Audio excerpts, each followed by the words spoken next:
We just rode the bike trail from New Albany over to Jeffersonville. I didn't know what you were doing. I can pick up any branch I want. I'm going on another amazing adventure.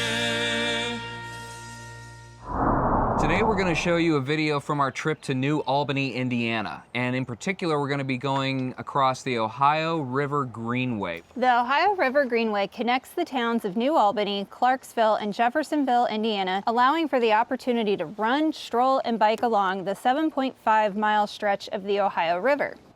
This was an interesting bike ride, I think. Yeah. There were a lot of different terrains, a lot of different visuals as you were riding along this path, and even where it started was really cool because in New Albany, the path starts officially at the New Albany Flow Park. Skate park. Which is really cool. Ashton had a ball there. When we went on the path, we left him there and he just kind of spent the day at the skate park hanging out with locals and having a good time. To get into the park, it's actually pretty easy to get into so long as there's not a train there. We found out that the train tracks are active and apparently it's quite common for the trains to block the entrance. For pedestrians trying to get in, don't be surprised if you see people actually climbing over the train to get into the park. We don't recommend doing that.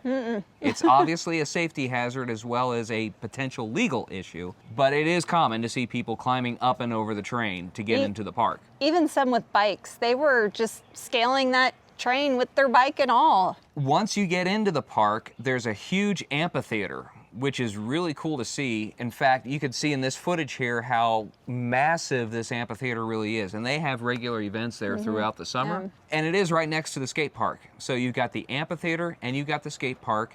But the bike path itself, it runs along what is essentially the floodplain. A lot of it goes up on the flood wall. And the bike path goes along the top of that.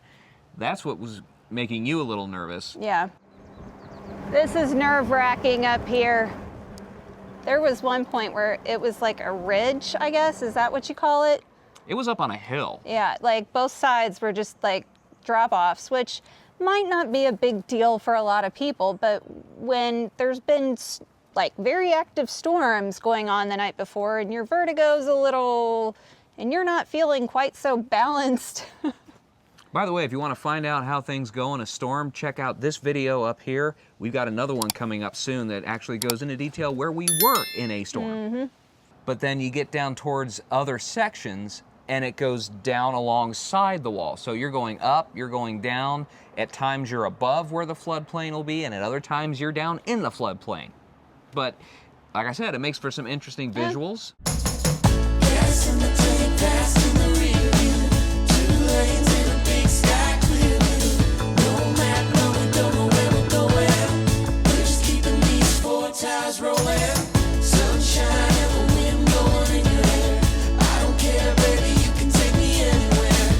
Oh, it smells good through here. Loop Island's wetlands. The Loop Island wetlands are a premier nature and wildlife preservation area along the eastern edge of the New Albany shoreline. Its nearly 54 acres provides stunning views of local wildlife year-round. Fun fact, this was mentioned in Lewis and Clark's survey of the land before their expedition. Another not-so-fun fact, we thought each other was getting footage of this, and in reality, neither of us did, so we're going to use a stock image to show you what it looks like. As we cross the Silver Creek, we are now in Clarksville. I like your pink bike. I love your bike. Thanks.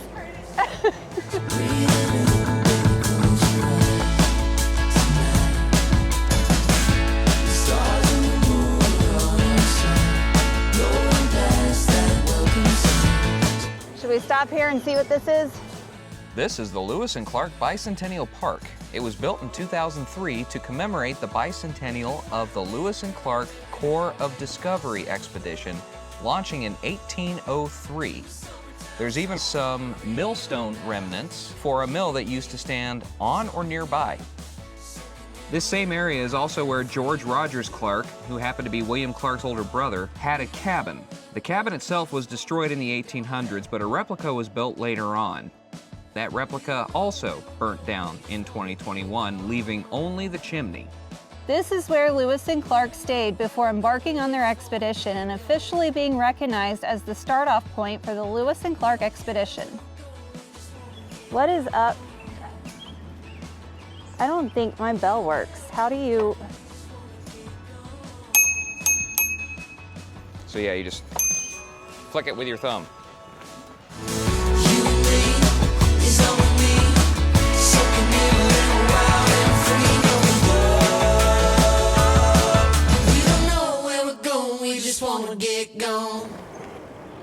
The falls is right here.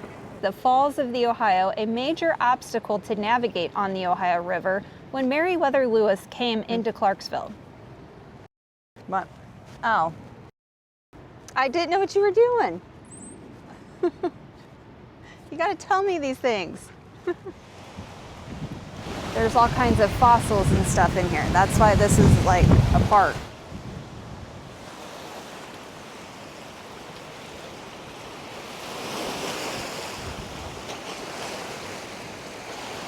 I don't know if this shows up on camera too well or not, but if you look really closely out in the water, it actually looks like it's going in two different directions. Like the current is going towards the right, but there's water closest to us, it's going to the left, almost like a whirlpool.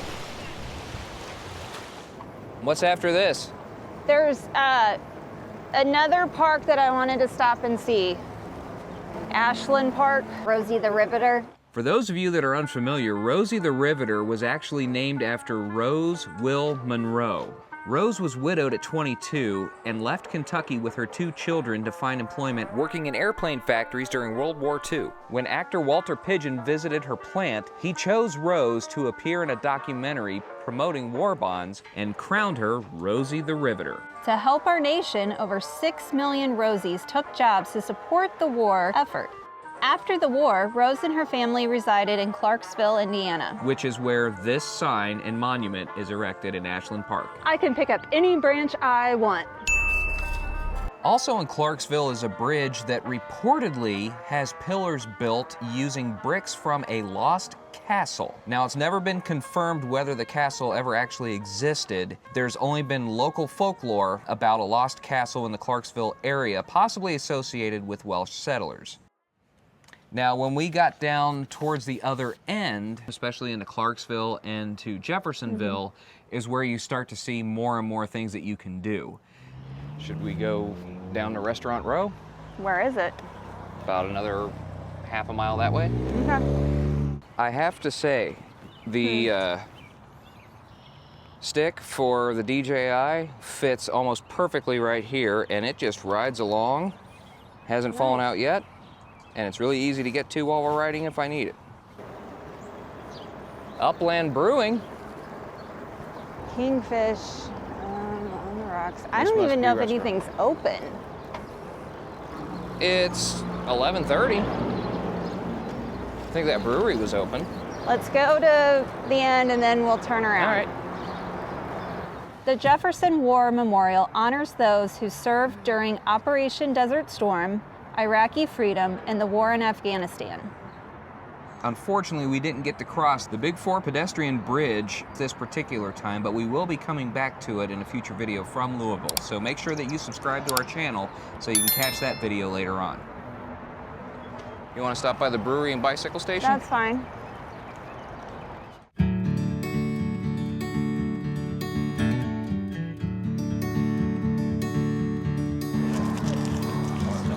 What'd you get? Mimosa. You got a mimosa too? I'm thinking a 3-egg breakfast for me. I was gonna get that. I think it's too much for me. So I'm just gonna get an egg and a side of home fries. All right. Right out pizza. It's fast. Usually it's just.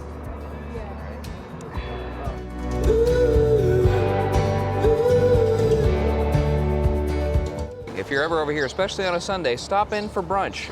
Very worth the stop, and we're gonna start heading our way back.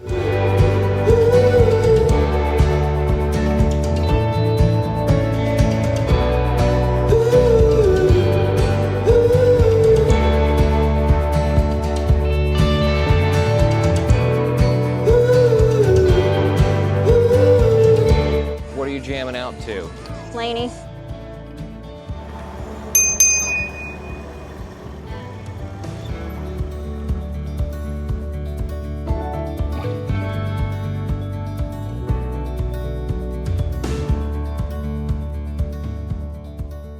That was a look at the Ohio River Greenway between New Albany and Jeffersonville, and this is part of a series we're going to be working on throughout the entire summer that's going to go across the Ohio River Scenic Byway. We're not going to do this in order necessarily. You're not going to see us start at point A and end at point B because we're going to be traveling in different sections, so we're going to be posting the videos as we have them available, but it's still going to be informative. It's still going to be fun to see. Maybe a little bit of things that pop up along the way that we weren't necessarily expecting, such as the vintage RV show that we saw. If you haven't seen that video, it's right here. Make sure that you check that out. We also want to thank Buzz Bicycles. This video is again brought to you in part by Buzz Bicycles, and we've got a little special tribute with the bikes for you. As we shoot this video, yesterday afternoon, Emily's grandmother, Dottie, passed away, and she actually is from the greater Louisville area. She lived down there for quite a while. I lived down there with her after college, and at one point we lived in New Albany for a short time too, so it was a surreal visit to go there right before this happened and everything. So in tribute to Emily's grandmother, her buzz bike is going to carry the nickname Dot. So we'd like to dedicate this video and also recognize your grandmother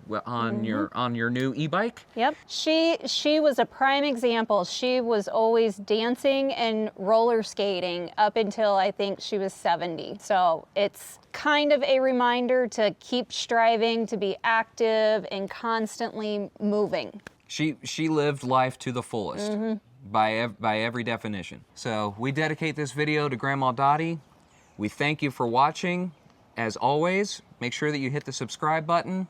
We've got some playlists that'll pop up on the screen shortly. Thank you very much for watching. We'll see you next time.